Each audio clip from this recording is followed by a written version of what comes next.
The airport terminal was quiet, almost eerily so, as the last flight of the night had just landed. Fluorescent lights flickered above, casting long, haunting reflections across the polished floor. Travelers shuffled through the space, their tired eyes betraying the long journey behind them. Among the crowd, Officer John Walker stood near the customs checkpoint, his posture relaxed but his eyes alert, scanning the room. Beside him, his canine partner Max stood at attention, the Belgian Malinois' amber eyes scanning the crowd, with precision. It was late and everything seemed to move in slow motion, the usual rush of a busy airport replaced by the subdued atmosphere of the final arrivals. Max, as always, was still and calm, waiting for any sign of trouble. But tonight, something felt off. Something lingered in the air, an unspoken tension that John couldn't quite place. Carla Martinez entered the terminal, pushing a stroller with a baby wrapped tightly in a soft blue blanket. She was dressed in casual travel clothes, but her body language spoke volumes. Her movements were slow, tired, as if she had been carrying the weight of the world for too long. Her face was a mixture of exhaustion and stress, the kind that comes from an arduous journey and perhaps something more. She struggled to balance her carry-on bag with one hand while pushing the stroller with the other. Her gaze fixed ahead as if avoiding something or someone. Max's ears twitched, his head snapping slightly to the side, sensing something in the air. His body stiffened, and for the first time that night, John's attention was drawn away from the crowd and back to his partner. Max was acting unusual, his eyes narrowing as he studied Carla, his movements becoming more rigid with each passing second. Without warning, Max's posture shifted entirely. His muscles coiled, and before John could react, the K9 lunged forward, barking fiercely. The noise echoed through the terminal, causing passengers to jump back in surprise. The woman, Carla, recoiled in fear, her hands instinctively clutching the stroller as she stepped back, her face a mask of confusion and alarm. The baby stirred in the stroller, and for a brief moment, time seemed to freeze. John's training kicked in. He quickly stepped forward, his voice firm yet calm. "Max?" "Down!" he commanded. But Max ignored him, his focus entirely on the stroller.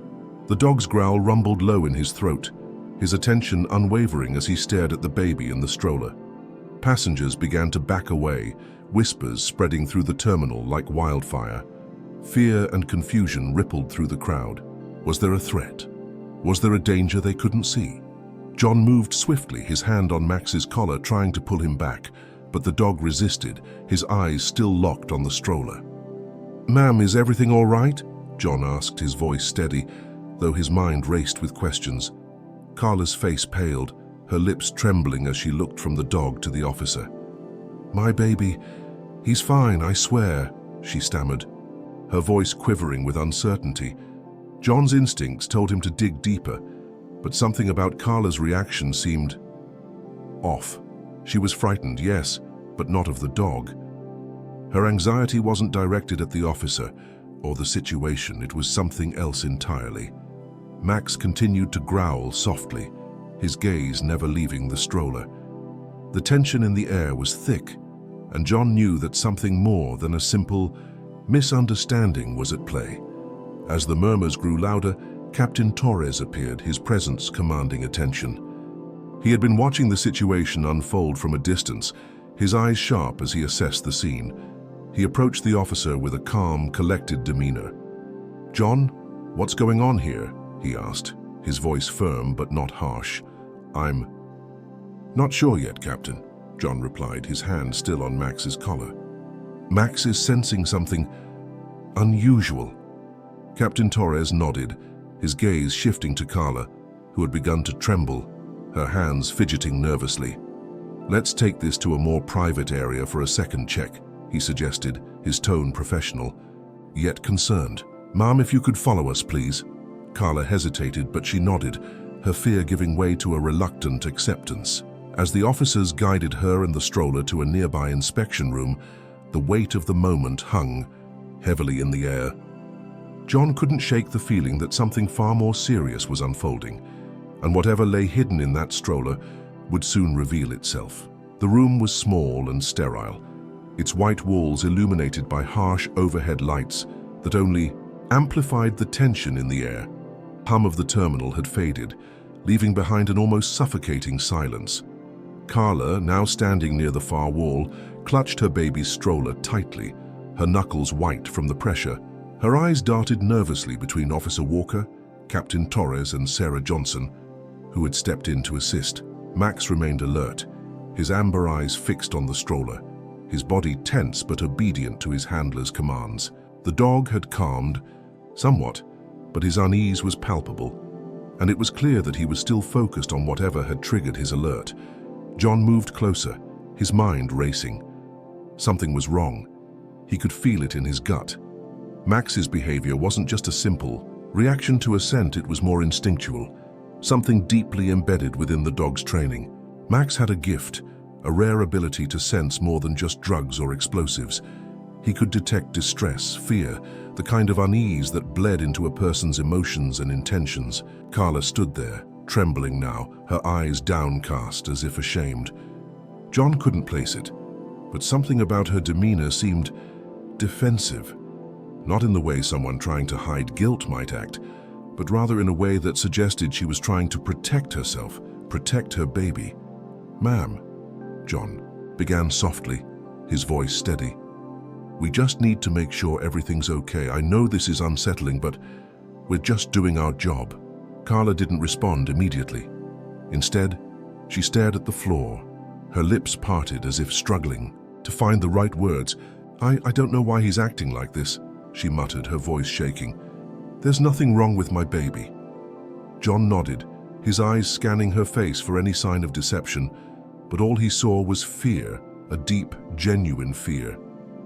She wasn't lying, but there was something she wasn't saying. He could feel it just as Max could. Before he could ask anything more, Captain Torres stepped forward, his gaze sharp as he spoke. "John, let's proceed with the inspection." His voice was calm, authoritative, and it was clear that he wasn't going to take any chances. "Of course, Captain," John replied, stepping aside so the inspection could begin. Max, as if sensing the gravity of the moment, took a step back, his eyes still fixed on the stroller, his every muscle tensed with alertness. Sarah Johnson moved in next, her gloved hands carefully unzipping the top of the stroller, the silence in the room deafening. The baby, wrapped tightly in the blanket, stirred slightly but remained asleep. It was then that the unease that had settled over the room became almost unbearable. John's heart was pounding in his chest, his instincts screaming that something wasn't right, that they were on the verge of uncovering something terrible. Sarah's hands moved cautiously, her fingers brushing against the soft fabric of the baby's blanket. She lifted it just enough to peek underneath, and that's when it happened. The unmistakable shape of a hard object pressed against the cushion beneath the baby's body. John's breath caught in his throat, his mind instantly connecting the dots. A hidden weapon. His eyes flicked to Max, who was now growling softly, his gaze unwavering, as though he had known this all along. Sarah hesitated, her eyes widening as she fully revealed what had been concealed beneath the blanket.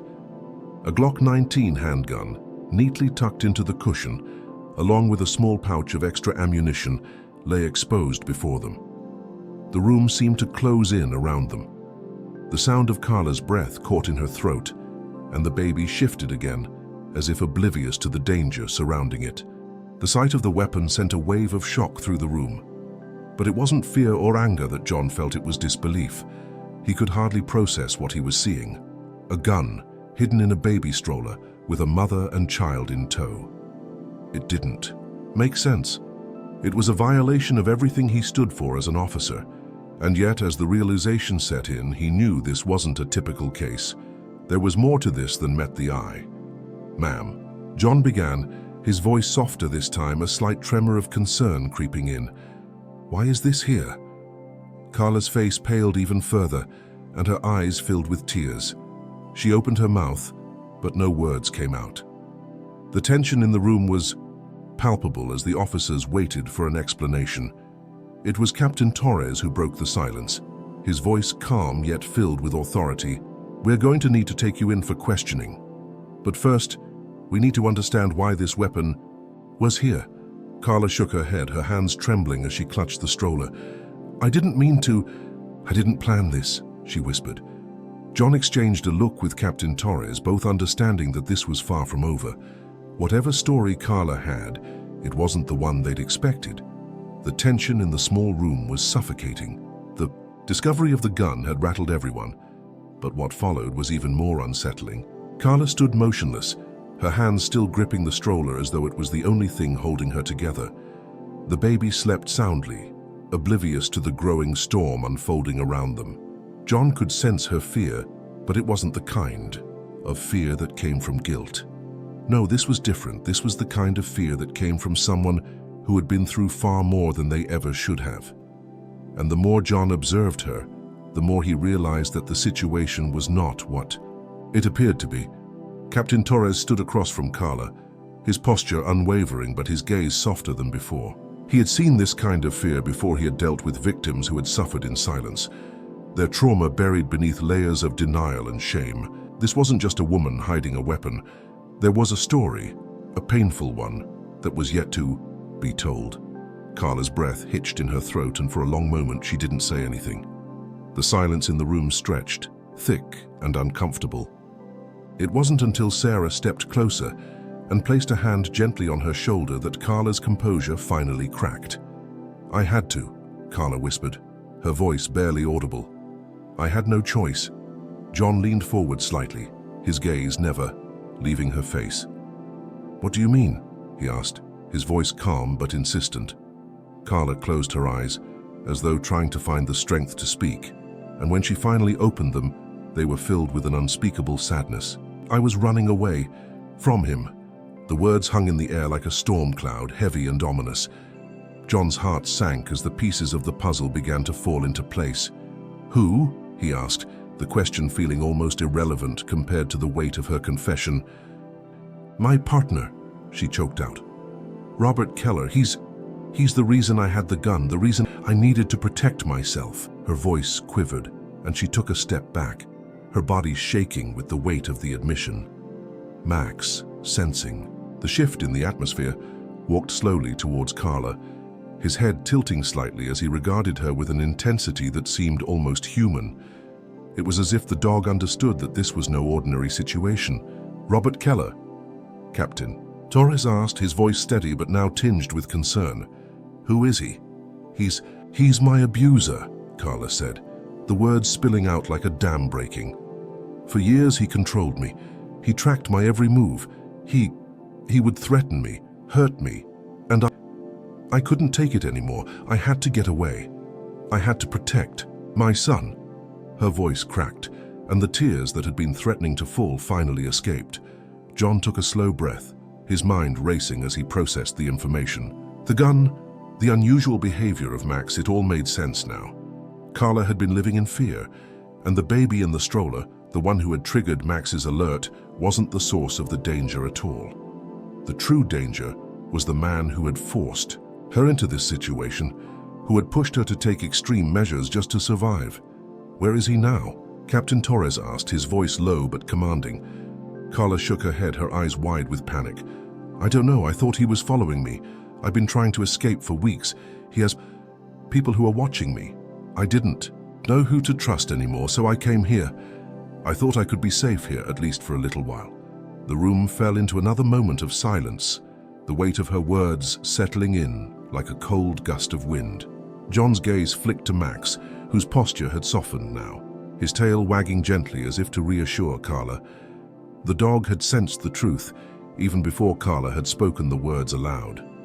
Captain Torres turned to Sarah. Get in touch with the local authorities.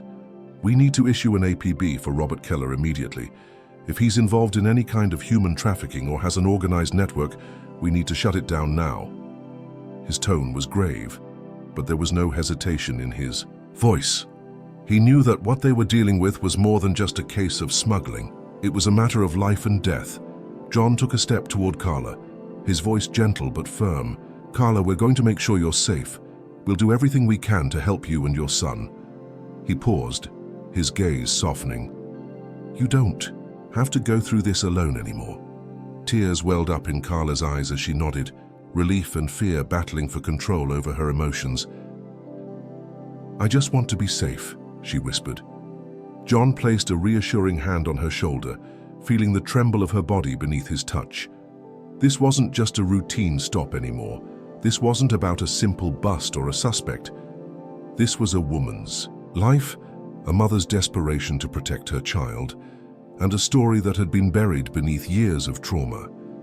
As the officers began to make their preparations, Carla's story began to take shape, and in that small, dimly lit room, they knew that Max had saved more than just the day he had saved a family. The room remained heavy with the weight of the revelations. Carla stood motionless, her eyes fixed on the floor, her shoulders hunched as though the world itself had been lifted off her back. For the first time in years, she felt something she hadn't allowed herself to feel: hope. John stood beside her, his hand still resting gently on her shoulder. He could sense the overwhelming mixture of emotions running through her: fear, relief, sorrow. For a moment he wondered how long she had carried this burden alone, how many times she had walked this tightrope between survival and surrender. "Carla," John said softly, breaking the silence that had filled the room, "we're going to make sure you and your son are safe. No more running, no more hiding." She nodded, a tear slipping down her cheek. "Thank you," she whispered, her voice barely audible. The words were simple, but the gratitude behind them was immeasurable. Max, sensing the emotional shift, took a few cautious steps toward Carla. His amber eyes softened, his body no longer taut with alertness but with the calm that only a protector could provide. Slowly, he nudged his snout against her leg, as if offering comfort in his own way. Carla's hand trembled as she reached down to gently stroke Max's head. She whispered, "Thank you, Max." The bond between the K9 and his handler had always been deep, but in this moment, Max wasn't just a working dog. He was a lifeline, a silent sentinel who had sensed Carla's distress before anyone else could. He had been the first to alert them, the first to understand that this wasn't just about a suspicious package or a routine security check. This was about something far more profound, a cry for help that only Max could hear. As Captain Torres walked over to make arrangements with the airport's security team, John glanced over at the officers who had been with him since the beginning. Sarah Johnson, who had remained quiet, her gaze steady and sympathetic, gave him a subtle nod of approval. They all knew what this moment meant, not just for Carla, but for everyone involved. They had made a difference. Carla was not just another statistic. She was a person, a mother, and she had a right to be safe, to live without fear. And in that moment, with the officers standing beside her, the gun no longer a threat, and the weight of her past starting to lift, Carla felt like she could finally breathe. "Let's get you two somewhere safe," Captain Torres said, his tone firm but kind. "You're not going anywhere near him again, Carla. We'll make sure of that." She nodded, the relief flooding through her. But there was something more in her eyes, a quiet strength, a resilience that had carried her through years of hardship. This was not the end of her journey, but it was the beginning of something new. She was no longer a victim running in fear. She was a survivor. As the officers escorted Carla out of the inspection room, John took one last look at Max. The dog stood by his side, his eyes calm, his mission complete. It had been a long night, but Max had proven yet again that his abilities went beyond what any human could comprehend. The next few days passed in a blur. The authorities worked quickly, gathering the evidence necessary to track down Robert Keller. A manhunt was launched. His name and photograph circulated through every available channel. It wasn't long before they received a tip. Keller was arrested, taken into custody without incident, and charged with multiple counts of abuse, stalking, and illegal possession of firearms. The investigation into Keller's network revealed a dark web of control, manipulation, and intimidation. He had been tracking Carla's every move for months, and it became clear that his influence had reached far beyond just her. With the help of the authorities, more victims came forward, and Keller's reign of terror began to unravel. Carla, with the support of law enforcement, provided testimony that helped put him behind bars for good. Her bravery in the face of such Danger became a beacon of hope for others trapped in similar situations. She was allowed to testify with immunity, her words contributing to the dismantling of a dangerous operation. But even as the legal proceedings moved forward, Carla remained in a safe house, her identity protected for her own security. Her life had changed in ways she couldn't have imagined just days before. John and Max remained in the background, their work done. The bond between them was unspoken, yet it was stronger than ever. Max was no longer just an officer's partner, he was a protector, a lifesaver. And in the quiet of the airport, where the fluorescent lights flickered and passengers passed by unaware, Max's role as a guardian had never been more vital. As the case closed and the dust settled, the story of Carla's escape from Robert Keller's grip began to spread. It was a reminder of the often invisible battles fought by those who endure abuse and trauma. But it was also a testament to the quiet heroes who stepped in to help when no one else could see the danger. Max, the K9, stood as a symbol of unwavering loyalty and vigilance. His ability to detect fear and anxiety had led to the uncovering of something much darker than anyone had expected. And while it wasn't always the job of law enforcement to carry the emotional burden of the people they helped, it was clear that Max's connection to Carla had saved more than just a family, it had saved a life. As for John Walker, he found himself reflecting on the unspoken bond between a handler and his dog, the deep trust that was built not on words, but on actions. Max had done more than his duty that night. He had done what only a true partner could. He had protected.